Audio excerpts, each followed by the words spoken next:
Tarot, significado. Mira, aquí lo tenéis. Os voy a mostrar bien el libro. Ahí lo veis, ¿eh? Tarot, significado e historia. De nuestro invitado Pedro Ortega Ventureira, que es ingeniero, máster en edición digital, doctor en historia del arte y experto en tecnologías aplicadas al patrimonio cultural. Además, ha escrito sobre el tarot para revistas tan prestigiosas como la historia National Geographic. Además, también ha sido ponente en las 5 ediciones del Congreso Internacional de Baraja y Tarot y es autor del libro El Tarot de Manteña y la sabiduría arcana del Renacimiento. Hoy está con nosotros aquí Pedro Ortega. Pedro, bienvenido. Hola, Alex, un placer enorme estar contigo y con toda tu audiencia. Muchas gracias por la invitación. El placer es mío, Pedro. Ante todo, también te quiero pedir disculpas porque vamos con un poco de retraso y te hemos tenido esperando un poquito. Nada. Pero la espera merece la pena. ¿Por qué? Porque esto es un libro muy completo si queréis conocer la historia desde los orígenes del tarot. Hombre, alguien que ha investigado tanto, estudiado tanto, Pedro, ¿de dónde viene el tarot realmente? ¿Por Bueno, qué pues se creó el tarot? bueno, aquí la teoría que circula comúnmente es que el origen es egipcio, que viene de la antigüedad, del pasado más remoto, pero si nos atenemos a las pruebas, o sea, a las primeras cartas que se conservan, nos tenemos que retrotraer a la Italia del Renacimiento. O sea, estamos hablando sobre todo del norte de Italia, Ferrara, Florencia, Milán, que es donde van a surgir los primeros tarots que se conservan actualmente. Así que podemos decir, o por lo menos yo, tras haber investigado la cuestión, podemos decir que el tarot nace en la Italia del siglo XV. Aproximadamente, pues eso, los primeros datos nos llegan menciones de los años 20-40 del siglo XV y las primeras cartas aparecen en la República de Milán en esos años, ¿no? 1440, 1465. Y bueno, pues el siglo, digamos, el siglo XV es un siglo en el que hay un hervidero de furor por las cartas del tarot. Va a haber numerosas variantes de barajas, mencionadas las barajas visconteas. Están también un tarot muy, muy interesante que es el tarot Sola Busca, que es el primer tarot completo que conservamos de toda la historia. Y luego está una baraja un tanto singular, pero que a mí me gusta mucho, que la has mencionado antes, que es el tarot de Manteña, que fue mi primera aproximación al tarot, y que en realidad nos da una explicación de por qué o cuál, a mi juicio, cuál puede ser el significado, sobre todo de los arcanos mayores que conocemos de los tarots. Y este tarot de Manteña, para mí, lo que hace es traer las imágenes, o sea, los significados de los conceptos de la Edad Media y los actualiza al Renacimiento. Esta baraja de Manteña bueno, que se le dice que es el tarot de las dos mentiras, porque ni es un tarot ni es de Manteña. Tiene 50 cartas, son 5 palos de 10 cartas, en los cuales están recogidos, digamos, todo lo que hay entre el microcosmos y el macrocosmos. Entonces tenemos, por un lado, las condiciones del hombre, que sería el microcosmos, y entre medias, Apolo y las musas, que serían las inspiradoras de las artes y de la poesía, la música. Y tenemos también, por ejemplo, las virtudes cardinales y teologales como las buenas influencias cristianas para las personas, o tenemos también distintos aspectos hasta llegar al macrocosmos, que serían ya, digamos, el Sol, la Luna y las distintas estrellas errantes, como se conocían en la época, que pues son los planetas Júpiter, Venus, Saturno, y que, bueno, pues digamos que la explicación en aquella época, tenemos que pensar que las personas concebían que había el mundo terrenal y el mundo celestial y que estaban interrelacionados. Por eso mismo, la astrología también es una disciplina que en aquel momento hay que ponerla en relación con el tarot. Entonces, el tarot, sobre todo los arcanos mayores, que normalmente, como sabéis, son 22 y que están divididos en 3 septenarios, 3 grupos de 7 cartas, más el loco, pues serían, por un lado, 7 de ellas en un septenario serían lo correspondiente al microcosmos, otros 7 serían lo correspondiente al macrocosmos y los 7 de en medio son las fuerzas que interrelacionan a uno con otro.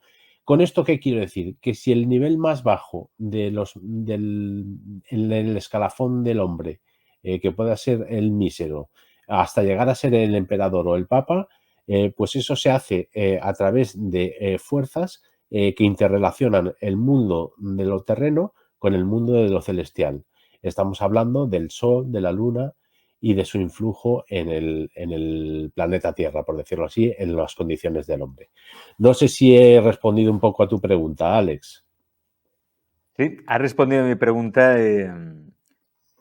perfectamente, Pedro, pero yo también te quería preguntar de dónde venía ese deseo, ese anhelo, ¿no? Porque siempre se asocia al tarot. Hay quien le da pues, una explicación histórica, porque en un momento en el que quizá la ciencia no estaba tan avanzada para explicar según qué fenómenos o situaciones, o vencer incluso la ansiedad que puede provocar el saber que no existe un más allá o que todo se acaba con lo que hay aquí, pues se recurre a la elaboración de no solo el tarot, ¿no? sino también otros elementos parecidos. La cuestión es, ¿ese tarot tiene un origen mágico? ¿Se puede decir que tenga un origen mágico? Lo digo por el significado que le dan muchas personas. En el libro, por ejemplo, hablas de Alejandro Jodorowsky, que junto con Philippe Camoin restauró el tarot de Marsella que todos conocemos hoy por hoy, ¿no? Y Alejandro Jodorowsky tiene un arte, una ciencia incluso, que él creó, que llama la psicomagia, que es a través de diferentes elementos ritualísticos poder movilizar el inconsciente, cambiar, resetear incluso el inconsciente.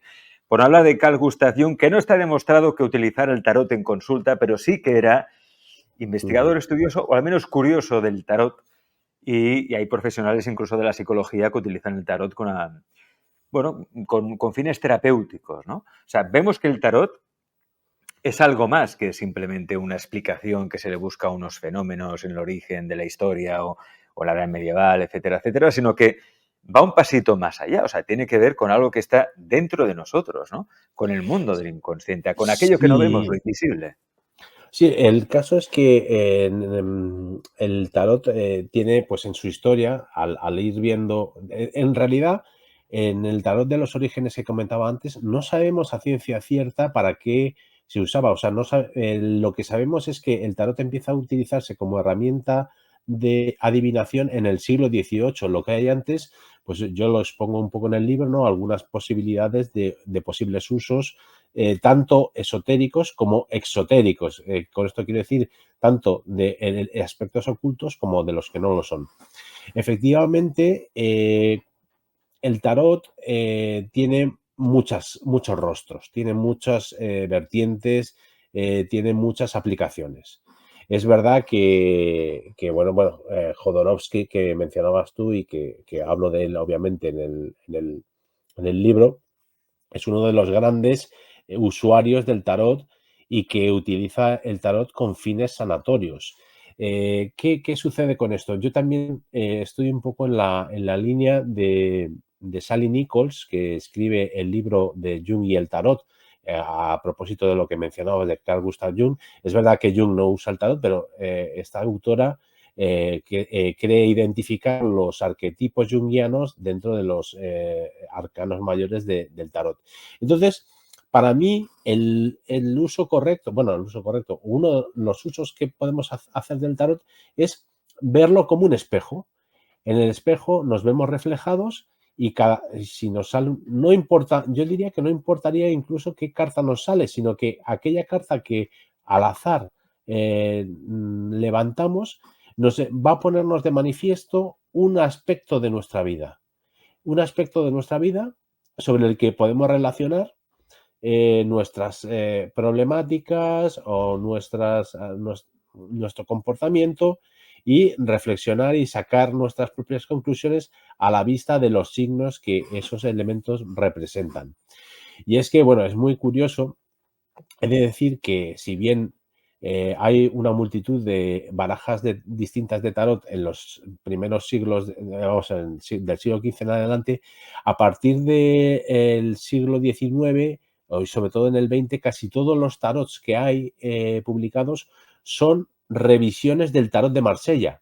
O sea, el tarot de Marsella se queda configurado como el canon, el tipo clásico de tarot, y estoy pensando en tarots tan recientes como el tarot de Ana Juan o el tarot del Toro de Guillermo del Toro, son reinterpretaciones de la baraja del tarot de Marsella.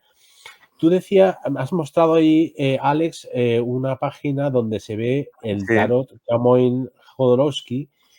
Jodorowsky y Camoin lo que hicieron es coger un tarot de Marsella. Ellos estuvieron estudiando el tarot de Marsella. Hay muchas versiones, obviamente, del tarot de Marsella porque se va formando, va viendo variaciones en la iconografía, en la simbología de las cartas. Y lo que hace Jodorowsky es aportar, aparte a la versión correcta, aportarle los colores que él cree que son los acertados. O sea, la simbología del color es fundamental en la definición del tarot Camoin-Jodorowsky, y que, bueno, pues que son colores que Jodorowsky examina y coloca de alguna manera, trayendo al mundo actual lo que en origen fue para él el tarot verdadero, que era esa, digamos, edición, ahora no sabría decirte exactamente de qué año, pero que él estudia y decide que esa es la versión, digamos, definitiva del tarot de Marsella, y que él actualiza, digamos, poniéndole los colores correctos a todos los naipes. Es que seguiríamos hablando muchísimo de tarot con Pedro. Pero tú has utilizado, aparte, obviamente, ¿no? Si te interesa el tarot, ¿lo has utilizado a veces como herramienta predictiva o has consultado el tarot? ¿Has pedido que te consulte el tarot? ¿No? Pues mira, yo tengo que decir que tengo experiencias, digamos, no con el tarot, pero sí con otras artes adivinatorias. De muy jovencito me hicieron una carta astral que predijo problemas estomacales, y efectivamente el estómago es mi punto débil. Y luego tuve una lectura de la mano por parte de una persona a la que yo no vamos, que apenas nos conocíamos, y me dijo que si quería que me leyera la mano, y cuando le di la mano, me dijo que venía una tormenta horrible, y efectivamente llegaron los peores años de mi vida. Así que después de esas dos experiencias tan certeras, he pensado que mejor prefiero no conocer mi futuro. Así que el estudio del tarot no lo he querido aplicar a mí porque, vamos, ya te digo que las dos veces que he acudido a consultar el futuro se ha hecho realidad, y lo cual pues me hace, digamos, preferir el que la vida me vaya llevando para acá o para allá, que no saberlo y a lo mejor encontrarme con alguna sorpresa, como fue cuando me leyeron la mano. Así que, bueno, la verdad es que la aproximación al tarot la he hecho sobre todo desde el punto de vista de un historiador del arte. Mi primera formación es la de ingeniero, que es la que me sirve para, digamos, mi sustento. Pues en mi trabajo no me llenaba, y entonces, a los pocos años de estar trabajando, decidí estudiar la carrera de Historia del Arte. La carrera de Historia del Arte me gustó tanto, tanto, tanto, que, bueno, pues seguí haciendo los cursos de doctorado, y en el año de 2015, pues con una tesis dedicada a la iconografía de la mujer crucificada, digamos, conseguí el título de doctor en Historia del Arte. Un doctor en Historia del Arte un tanto singular, porque los temas que me interesan son temas un poco extraños, iconografías singulares, símbolos extraños, y eso me llevó por unas sendas del camino del misterio. Estuvimos haciendo una revista mistérica, después un programa Mistérica Radio Secreta, que todavía se puede escuchar en iVoox si quieren oírlo los oyentes, los seguidores.